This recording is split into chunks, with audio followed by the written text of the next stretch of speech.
Is going to be talking to you, giving you the recycling update. And without further ado, I will pass this along to you. All right, thank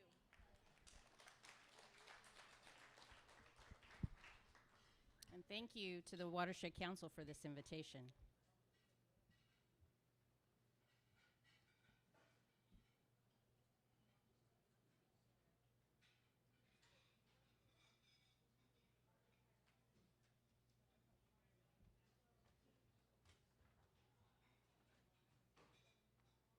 I brought samples.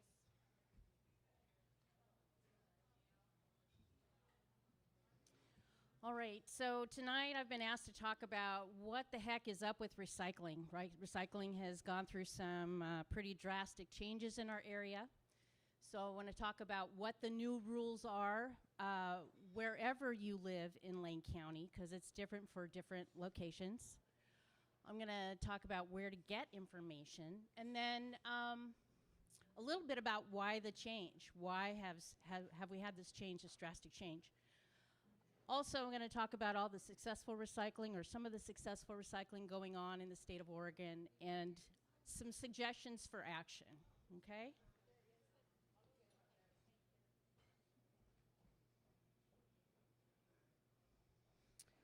So, Oregonians have feelings about recycling.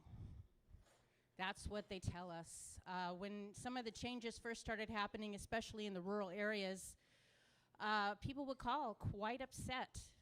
What can I do? Oh my gosh, I can't do this anymore. What are we going to do? Lots of passion, lots of concern. And that's part of the reason that I'm getting asked to speak at the Rotary Club, at the Garden Club. People want to know, and they want to know what they can do. So hopefully I will help you with that. So here's some of the what. This is just the baseline. Cartons are out. Did everybody get that memo? No more recycling of milk cartons in Lane County. No more recycling of milk cartons in Lane County. So that happened in the rural communities back in October, November. City of Eugene and Cresswell and some other places pulled that trigger in early April. Okay? No milk cartons, no soy milk, soup box. So that's basically your gable top is the milk carton, and the aseptic is the square brick. Okay? That is milk cartons, just FYI, they're coated with plastic on the inside and the outside. The aseptic packaging, not only is it coated with plastic inside and out, but it also has that layer of aluminum. Okay?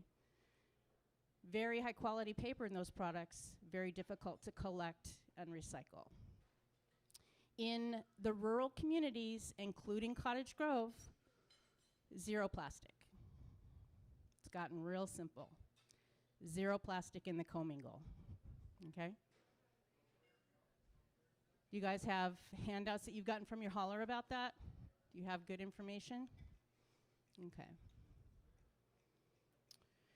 So at Lane County transfer stations, this is the plastic that you can recycle.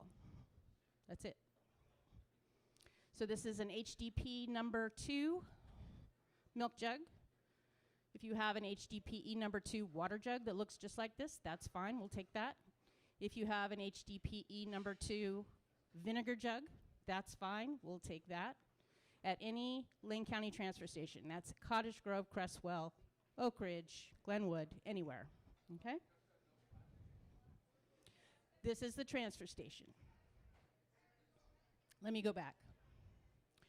So this no plastic, when I said zero plastic, that's referring to rural haulers, particularly Cottage Grove, Oak Ridge, McKenzie River. So if you live in these communities and a service comes and takes your recycling away, you're not allowed to put plastic in.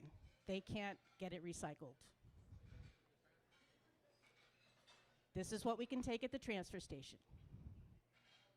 This plastic. We used to take plastic bags. We can't take plastic bags at the transfer station. But you can get plastic bags successfully recycled. Does anybody know how? Anybody? Grocery store. Very successful plastic bag recycling, and I'll talk a little bit more about that later. So this is what you can recycle in City of Eugene. They just made this change. Cresswell is included because they are covered by Sanapak. Anybody here from Cresswell? Okay. So again, cartons are out. Cartons are out everywhere in Lane County. The two types of plastic you can recycle in Cresswell, in City of Eugene, in Florence, that one and that one. These plastics in this form are the most valuable scrap plastics. They're number 1 and number 2, and they switch places. Not a number 1 clamshell, this form, bottle form. These are getting legitimately recycled. They can be recycled. That's all that's being collected in the commingle mix at the curb in these cities. Did everybody get that information? Did you get handouts, something in the mail? Hopefully you did. If you didn't, call your hauler. Ask them to send you a poster, okay? So that is the what. Does anybody have, right now, any questions about what can or cannot be recycled in your community? Yes?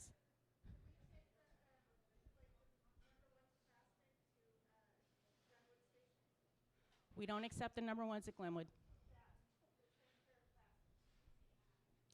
This is a number 1. We don't take these at the transfer station. We only take this one. We've got about 3 systems going on. We've got the zero plastic system, the milk jug only system, and the 1 and 2 system. And just to be clear, I'm talking about beverage containers. This does not include shampoo. This does not include detergent. This does not include an orange juice jug.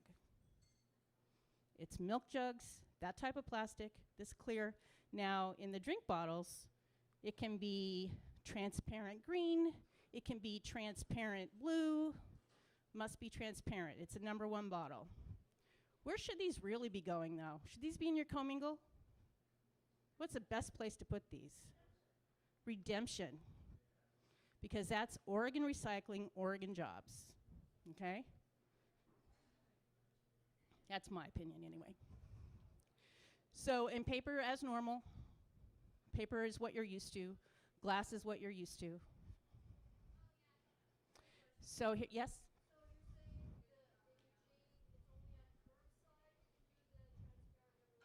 That's correct.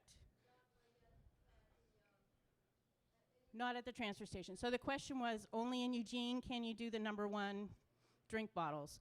Eugene, Cresswell, Springfield. So it's Eugene and towns serviced by Sanapak. Curbside. But most of the transparent drink bottles, including this one, now have a 10-cent deposit, right?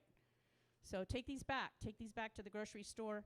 And just preview of coming attractions, Cottage Grove is scheduled to get a bottle drop center. It's not on the calendar yet, but you're getting one. You're on the list. So look forward to that. This is, obviously you can't make a poster of every single thing that does not go into the recycle bin, but here are some kind of the greatest hits, okay? So you recycle glass on the side, but please don't put the broken stuff in. You crossed out the milk cartons, crossed out the tubs, no yogurt tubs, no butter tubs. And we don't have to have the conversation anymore, is a Serrata tofu container a tub or not? Because none of that stuff is included. It wasn't, by the way, but no clamshells, okay? It's real clear. It's just drink bottles. That's all they're taking. Yes?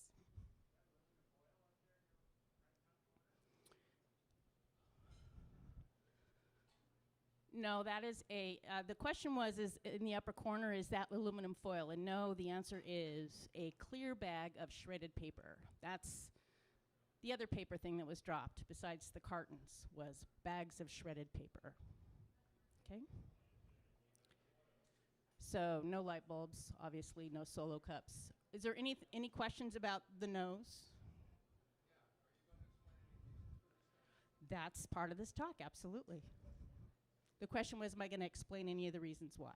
Yes, Absolutely. Okay, so where are you going to get information?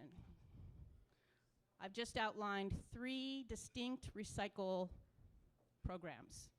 One for some rural communities, one for all transfer stations, and one for City of Eugene, Springfield, and Cresswell. Where are you going to get good information? Well, go to your service. Get it from your service. They will tell you what it is that they accept. And they have clear posters that they can send you, put them right on the fridge or on the garage door, wherever you want to put them. Sanipac also has a phone app that's free to download. It's called I think they call it a Waste Wizard. And you can use the search tool to find out what is included in the commingle in particular. Lane Apex also, you can use a national search tool. Brings Used News has a great directory every quarter. And my division, Lane County Waste Management Division, just debuted a new search tool. It's not an app yet, it's not a phone app yet. You can get it on your phone, but it's on the web, and it's lanecounty.org/garbage guru. So you type in whatever you're trying to dispose of, and you will be given choices. And it's specific to where you live in Lane County. You could even look at it now if you want. Some other things we're trying to do to help the situation, help educate, help inform, is to do more advertising and to help haulers, especially the smaller haulers, to do more advertising, help them with the art and that sort of thing. So this is an example of some ads we ran earlier in the year to clear up what is acceptable in terms of paper in the commingle. Did anybody see any of these? We ran them in the Cottage Grove paper, the Cresswell paper. No? Nobody remembers? Okay. All right. So let's try this. Oh, absolutely. The question was, are magazines recyclable? Does everybody know magazines, yes, are recyclable? So the glossy part, you're concerned about the glossy. The glossy is not plastic in the case of a magazine. It's a clay coating, which is very, very compatible with recycling. So I'm going to show an example of a new digital ad that we have just produced and see what you think about it. Garbage Guru Quiz Show. Welcome back to Lane County's Garbage Guru Quiz Show, where we ask if it's recyclable in your curbside commingle. Now let's get started. Yes! Correct, it is recyclable. Next slide. No! Correct again, congratulations. Thanks for watching, and remember, if in doubt, find out with Lane County's Garbage Guru. Yes, it is. No, it isn't. Yes, it is. No, it isn't. Yes, Most it of is. us want to No, do the it right thing by isn't. recycling, but knowing what goes can be confusing. No, it isn't. You guys don't have to argue. Just check Lane County Garbage Guru. Lane County Garbage Guru is your online resource for your area's recycling guidelines. Lane County Garbage Guru says it's garbage. When in doubt, find out. With Lane County Garbage Guru at lanecounty.org/garbage guru. Was that helpful? Magazines were in the. Does everybody know paper cups are not recyclable? I'm just going to use paper cups for one paper example. It's one of the many papers that's not recyclable. It doesn't go in commingle. And here are a few of the reasons why. Number one, it had food in it. So that's the first thing. It's food soiled. Number two, it's coated with plastic on the inside. Did everybody know that? It's coated with plastic. When you bond two things together like that, it makes it much more difficult to recycle. And three, when you have food that is intended to, or paper that's intended to stay strong when wet, such as a paper cup, such as a freezer box, for frozen food, there is an additive added to the paper called Ripstop or Wet Strength, And what that does, when that type of paper gets wet that has this additive, instead of the fibers of the paper washing apart so it can be recycled and reformed, they cling together and clump together. And that's how your food safety is maintained. So that type of paper is not compatible with recycling. Okay, so here is some of the reasons why. We have, do you know what have you heard of this term MRF? Sounds like Smurf. They're fun to look at the operation if you look it up on YouTube.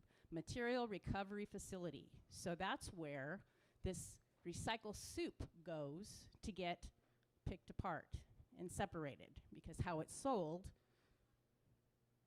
is in separate commodities, even though we are putting it into one collection bin. We have 5 of these facilities in Portland.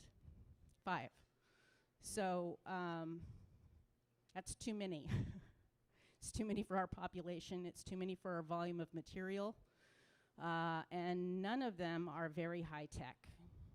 The reason we ended up with 5 is the people that originally built MRFs were paper makers, paper recyclers.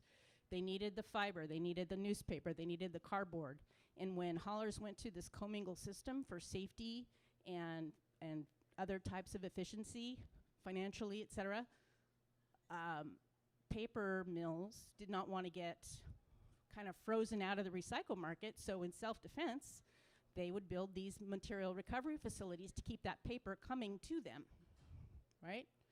And so they, box maker would build a MRF, so they would get that paper stock coming to them, and then they figured out the rest. Well, figuring out the rest, in many cases, meant shipping the things that they couldn't market domestically to China, and we'll talk a little bit about that. So how many people remember when curbside first kind of came to our house? The stuff just went away. There were things that we had to do.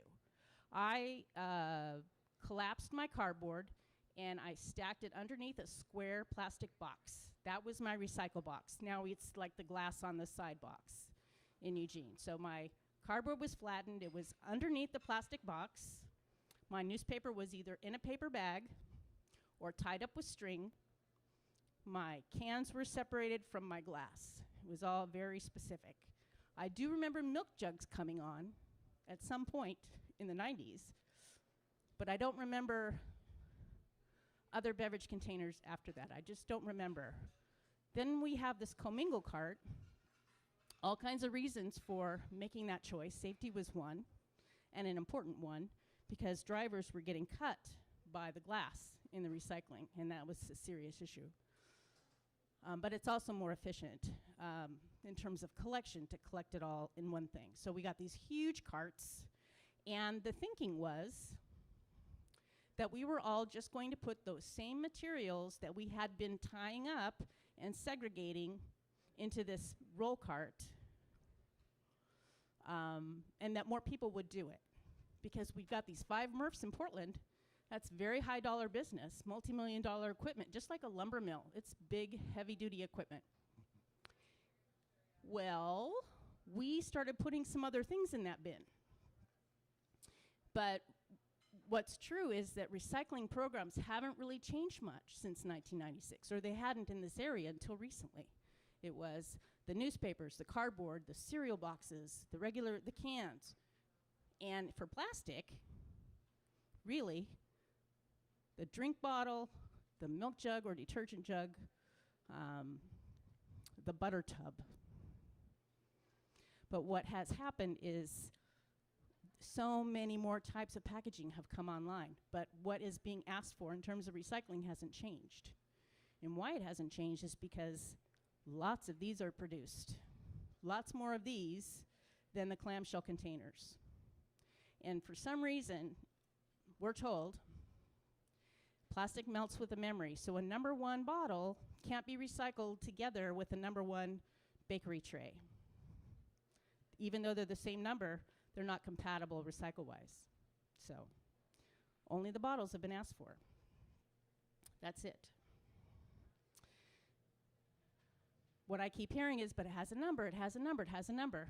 We want everything to be recyclable.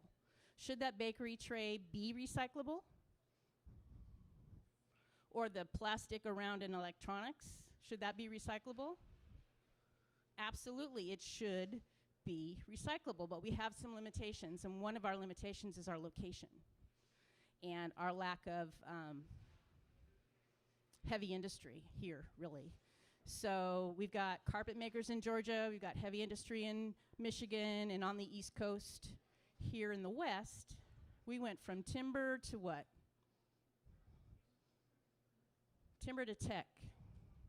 We kind of skipped over a lot of the heavy manufacturing that's existed for decades in other places, so we don't really have the bones of those businesses. We have some manufacturing, but not a lot. And that's who needs this recycled material. Well, China has a lot. China is an enormous country, a populous country. They have lots and lots of manufacturing. And they've been very, very hungry for our material until they weren't. And one of the things that's happened in China is they've become more of a consumer culture, similar to us. So what are they doing? They are creating their own recycled scrap. They don't really need ours. And they certainly don't need it if it's contaminated. And when I say contaminated, I'm not talking about just mayonnaise being left in the jar. I'm talking about if you're being asked for bottles and you give clamshell containers, that clamshell container, as clean as it can be, is contamination. It's not what's being asked for. It's not in the program. That's, and there are lots of extreme examples. Some people have been using the recycle bin sort of as a, they'll figure it out bin. You know, like, or maybe confusing it with donating for thrift. I've heard tent equipment. I've heard garden hoses. I've heard all kinds of things that just never were part of recycling, and it makes it difficult, and it makes it expensive. Here's something that is little known, because we don't think about it. We just put it at the curb and it goes away. This mix, this commingle mix of recycling by itself is a commodity. It is. And this stuff the value goes up and down with the market. Before the economic downturn, when was that, 2007 and et cetera, to 7, 8, 9? Commingle, perhaps a hauler would be paid $35 a ton to bring commingle to a sorting facility. They would be paid for that material that they collected from your house. During the economic downturn at some point, haulers were no longer getting paid for that material, but they weren't having to pay to get it recycled. It's called zero tip. It was worth zero at that point. They neither got paid nor had to pay to get it recycled. Now recyclers are having to pay to get that material recycled. The price is going up and up and up because the value of the material has gone down, down, down. And in the case of the rural communities, back in October, November, the door shut for one of their recycle options, and the next one that they turned to said, we'll take your stuff, but we can't take your plastic. And that's how that started. So that's a little bit about the why. I could go a lot deeper into that, but that's a little part of it. And if you want to talk about it a little bit after, I'm happy to do that. So China has real concerns, and they've been voicing these concerns for years. The first notice of it was back in 2006, please and thank you, we need cleaner material. The first impact that we had of that was, I think, England in 2012, and here in the Pacific Northwest in 2013, it was something called the Green Fence. Does everybody remember that? That's when China started enforcing at the port the environmental rules they put in place back in 2006 because exporters were not voluntarily complying. So in 2013, anybody who was shipping scrap had to photograph their load, and the photograph had to match the manifest, and it had to be what was asked for. It couldn't be full of trash. And if it was, and it also slowed the port down because of all the inspection.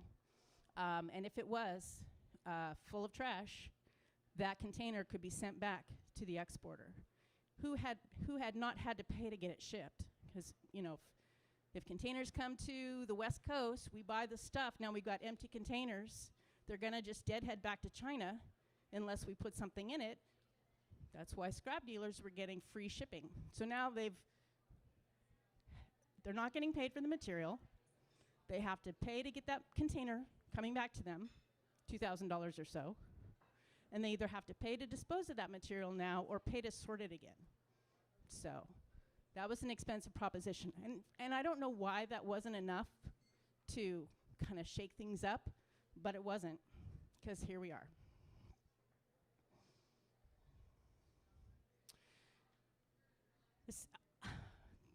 I feel like I've maybe depressed some folks. Sorry about that. Recycling is hugely important. We just have to rethink how we're doing it. We used to do a better job of it, and we do have a lot of successes. But I want to say that the value of recycling is not in just what it costs or what it saves financially. The value of recycling is really in the material, the raw material that does not need to be mined when you use a recycled product. Does that make sense? If you use recycled plastic, that's less fracking. If you use recycled paper, that's less logging. That's where the value lies. And there's a DEQ and DOT did a study in 2010, and they compared figures.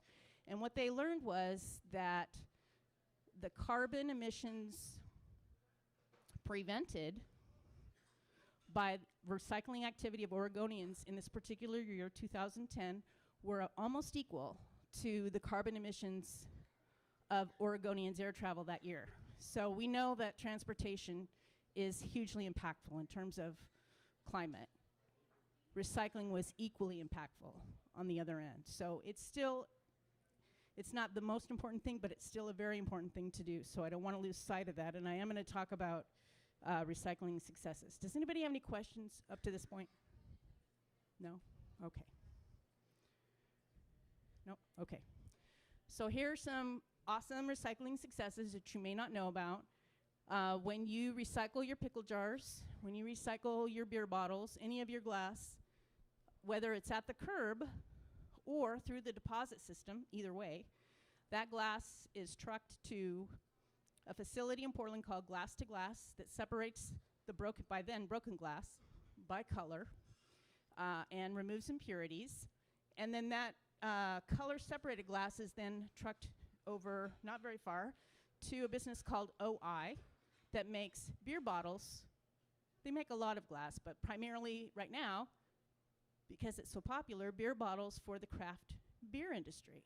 So if you're recycling your glass, chances are it's coming back to you in a Hop Valley bottle or an Inkazi bottle or something like that. So that's a really cool local story. And glass can be problematic because it's so heavy to transport. In Dallas, Fort Worth, where there is one of the largest trash and recycle haulers in the world, actually, that city had to drop their glass recycling. They don't have a glass maker. They don't have a way to manage that material. They said they couldn't afford to manage it. So I think we're really fortunate here. And again, the plastic story, I love this story. ORPET, O-R-P-E-T. That plant is in St. Helens, Oregon. It's been going for almost 10 years. And they receive every single plastic bottle in the deposit system. So that's all recycled here. And they make a product called Flake, which is basically washed and shredded plastic. And that product, that Flake product, then goes into berry boxes and PET strap for lumber and carpet and the puffy fill for your coat, and in some rare cases, into more plastic bottles. Plastic bags. That's a hugely important thing to get recycled, and it's also very, very successful. So please do recycle your plastic bags. The largest purchaser of plastic bags in the United States is a company called Trex Lumber. You know what that is? They make fencing and decking. The ingredients for Trex Lumber are plastic bags and wood waste. That's how they make their stuff. And if you want to see more about that, you can find them on YouTube. Yes?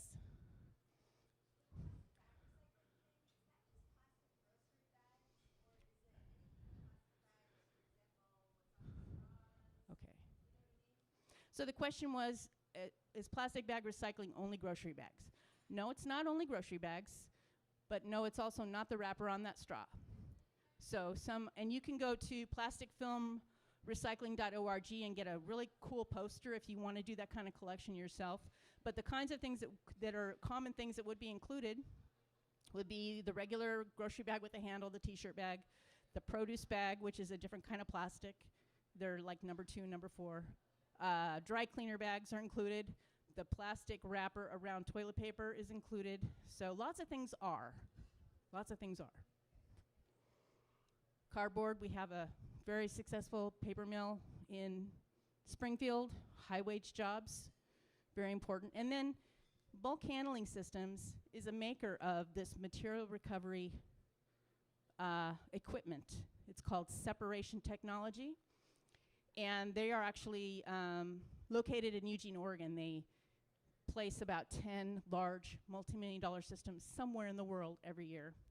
And one of the cool things that they have right now, the newest thing they have, is called Max AI. It's a computerized sorter. And this computer brain sorter has like 30,000 pictures uploaded into its memory. It has 4 sorting arms.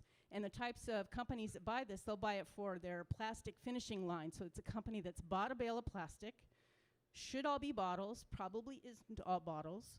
But what Max will do is he will separate all of this plastic, and he can tell a plastic clamshell from a plastic bottle and do that kind of fine separation. So there's a lot of stuff that's available for separation that we just don't have access to right where we are.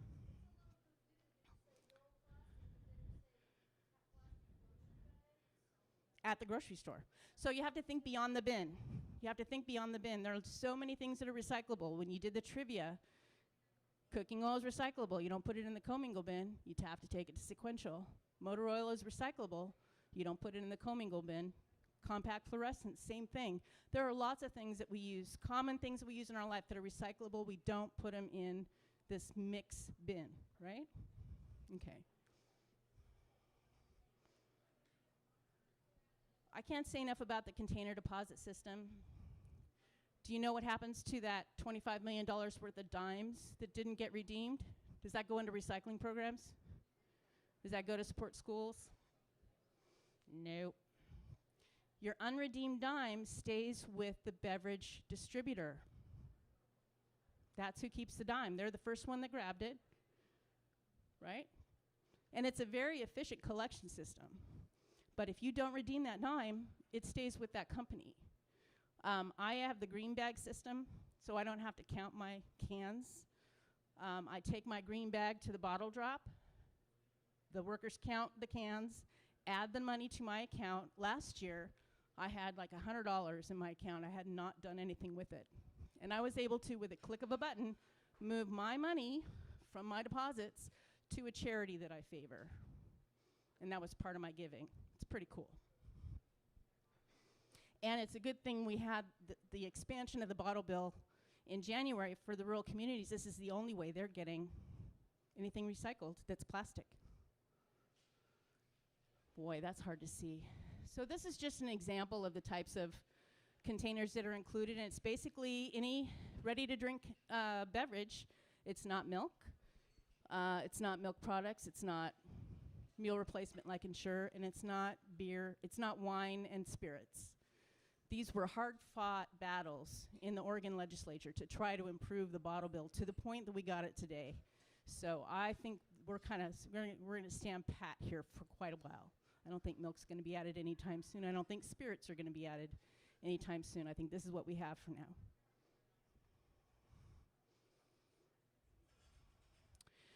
So I want to try to harness your energy around your concern about plastic recycling and our limitations now. Only 7.9% of what was landfilled annually, well, we'll just say 2016 because that's when we did this very intensive study. Less than 8% of what was in the landfill that year is plastic. only 2% of what was in the landfill would be recognizable to you as recyclable plastic, and half of that was film. So I don't think that the plastic that we're not being able to recycle right now is going to add significantly to the landfill load. When plastic gets to the landfill, that's the good news, because now it's sequestered. It's not getting into the ocean. That's the good news. It's doing no more harm. The harm that is associated with it already has happened. Food, however, can be very harmful in the landfill because it continues to generate methane. Now, you may know we do capture methane at the landfill for electricity generation, and that's very successful. But when a cell is open and active, fugitive emissions get into the atmosphere. We think in an active cell that's open and not completely closed down, we probably capture 75% of the landfill gas.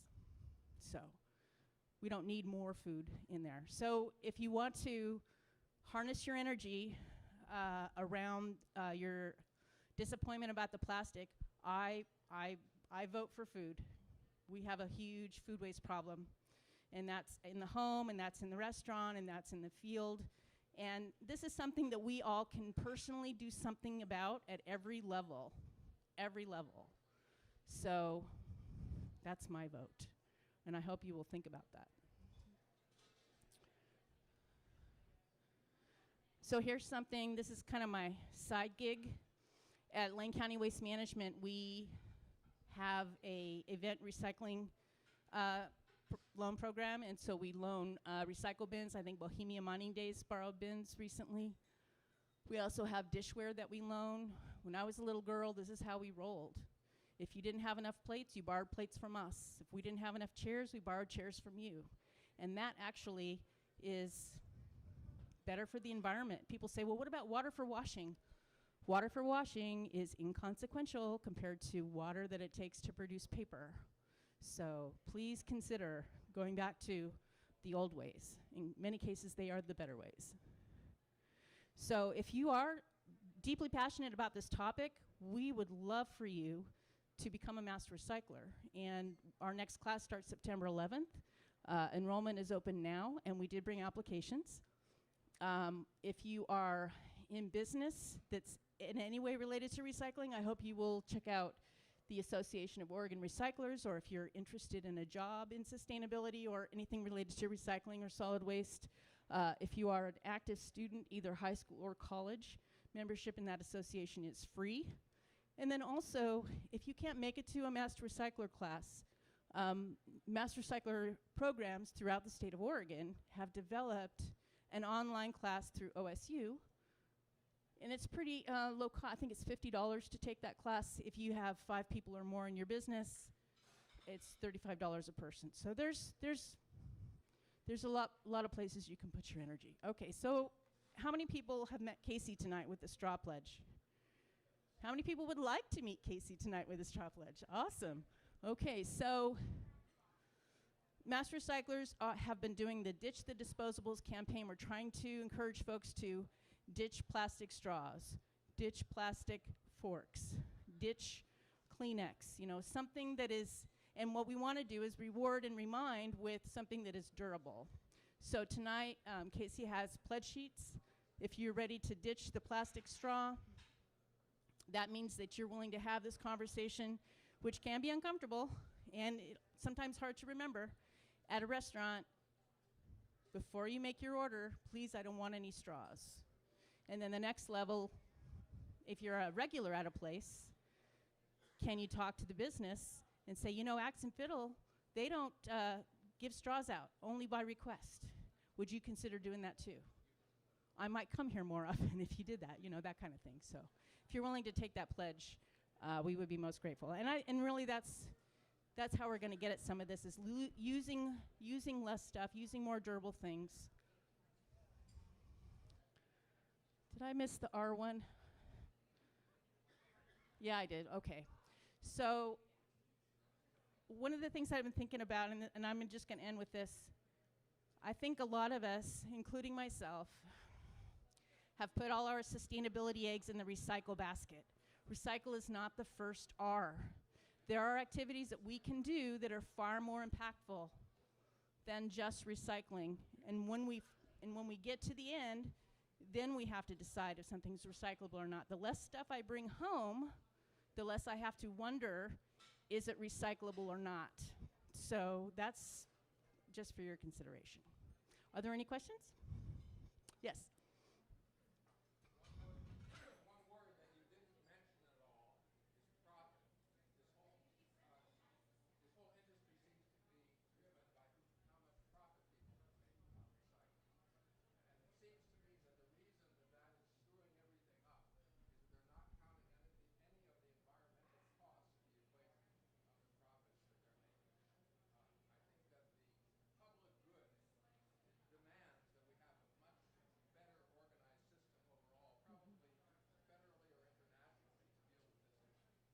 Well, you reminded me of some great things. So the concern was the profit motive is why we're in this situation. One thing I want to let folks know, the ocean plastic, that's a big concern for everyone. Where do you think the ocean plastic is coming from?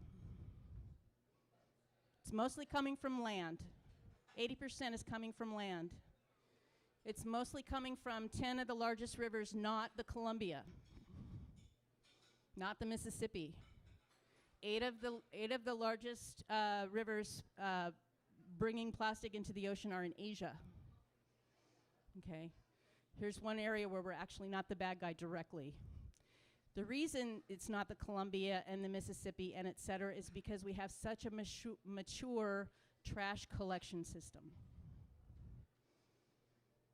It's you know, that civic infrastructure, right? So that's why that's something that we're not contributing to directly.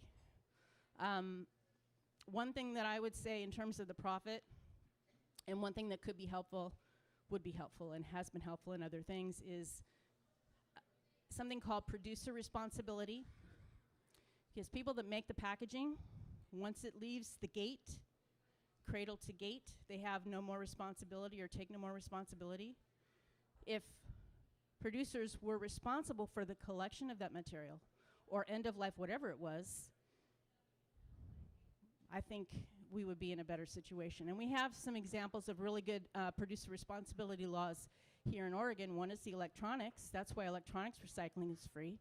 Anyone who sells electronics in the state of Oregon has to contribute based on their market share to the recovery and recycling, responsible recycling of those electronics. The paint is the same. So if there were more circumstances like that, I think more things would be recycled. So if producer responsibility legislation comes up, dig into that, because it could be very, very helpful. You had a question, sir? Oops. No, you're good? Okay.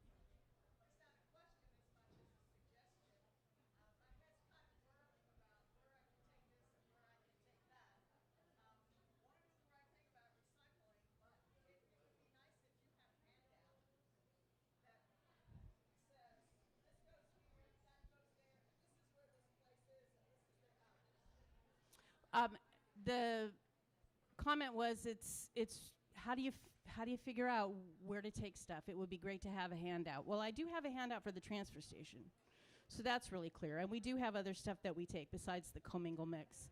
But Bring Recycling has their quarterly directory, and it has all that information as well. So, and again, if you go online, Garbage Guru, you can find out where to take lots of things, not just what goes in the commingle bin. So yes.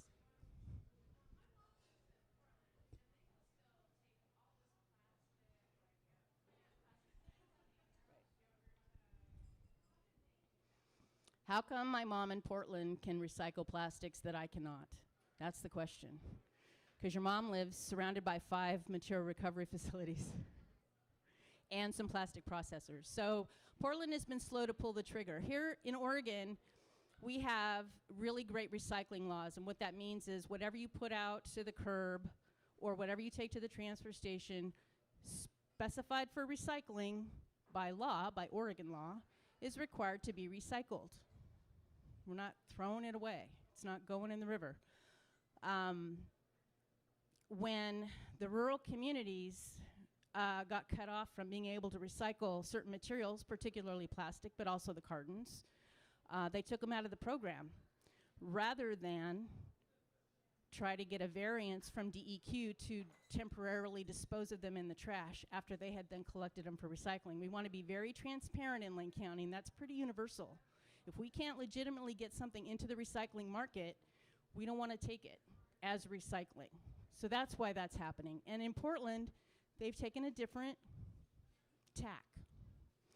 And so if you want to go onto the Oregon DEQ website, you can see which companies got these variances to dispose of trash. It's a small fraction overall, or dispose of recycling as trash. It's a small fraction overall, but we don't know when this market adjustment is going to resolve itself. There are other countries that have come in to take the place of China. Vietnam is one of them. Vietnam has gotten overwhelmed with all of the scrap that's available now that China has withdrawn from the mixed scrap market. And they've had to shut their ports to mixed scrap material because they don't have the capacity. Nobody does. Nobody has the capacity that China has had. So it's going to take a while for other foreign export markets to develop capacity, develop desire.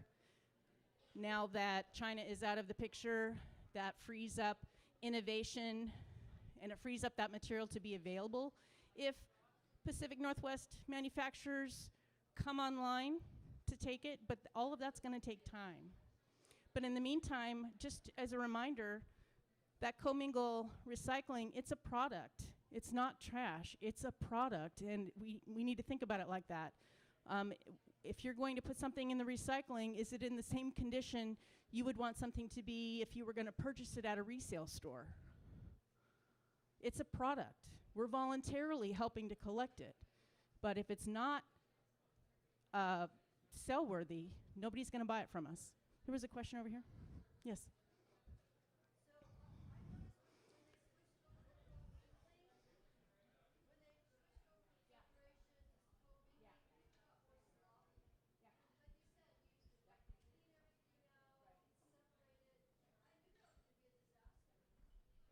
Master recyclers did too. So the comment was, when we went over to commingle, many of us got sloppy and maybe didn't rinse things out. And again, I just want to remind you, it's not just the rinsed thing. It's the wrong thing is also the issue. Yeah, it's a big bin, the lid closes, you can't see what's in it. Yes?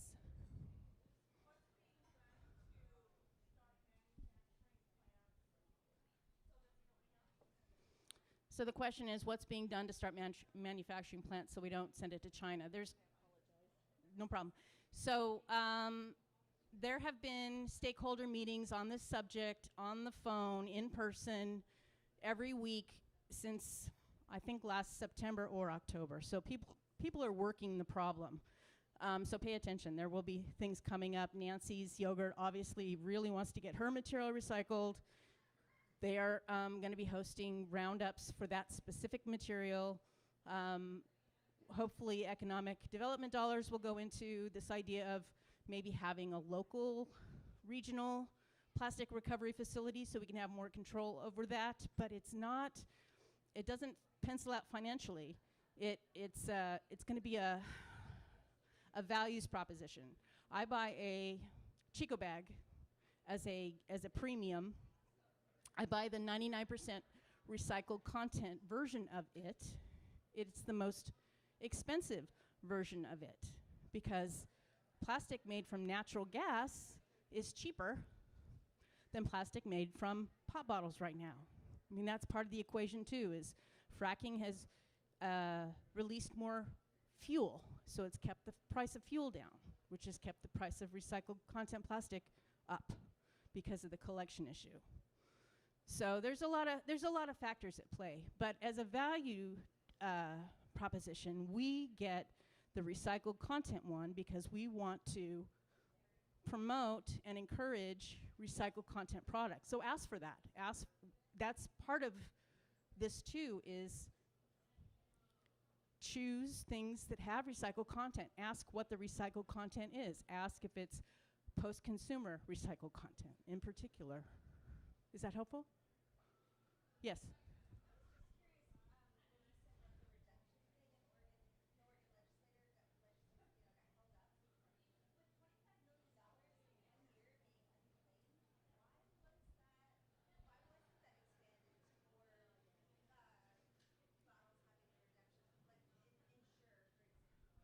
So the question is, if there's $25 million of the unredeemed deposit, why can't that money go toward including other things? Well,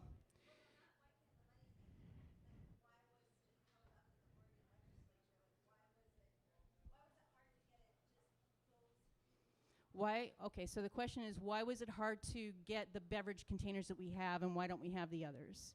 Is that it? So Oregon is an early innovator in a lot of things. Bottle bill was one. We weren't the first in North America, but we were the first in the United States. We have the first bottle bill. We don't have the best bottle bill. We do not have custody of the unredeemed deposit. It stays with the beverage manufacturer. That's a private business. That's their money. And getting it away from them at this point is proven difficult.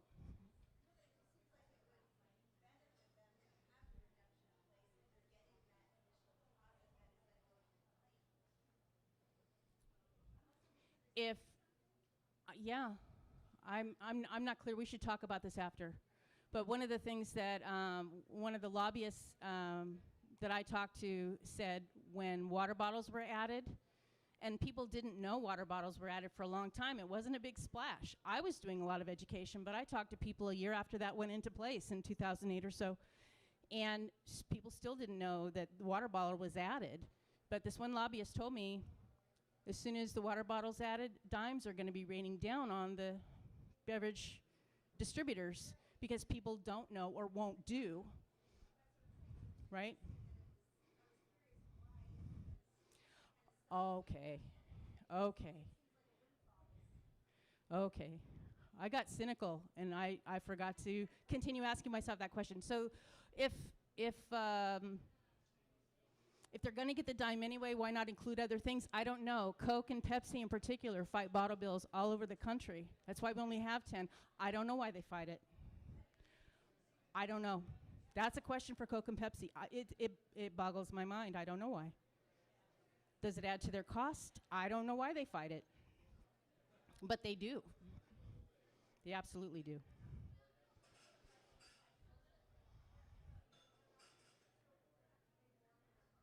Any other questions? I'm going to yes, go ahead.